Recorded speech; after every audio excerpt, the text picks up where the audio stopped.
بسم الله الرحمن الرحیم. برای درمان سنگ کیسه صفرا، کسانی که سنگ کیسه صفرا دارن یا با دارو یا با جراحی یا با گیاهان داروی اقدام برای درمان میکنن.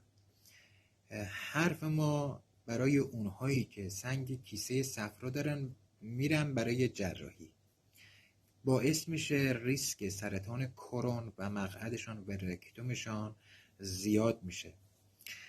بیماری کرون یک بیماری التهابی روده هستش، مزمن هم بوده. قسمت‌های گوناگون دستگاه گوارش را از دهان گرفته تا مقعدشان تحت تاثیر خودش قرار میده. بیماری رکتوم هم بخشی از روده بزرگ بهش گفته میشه.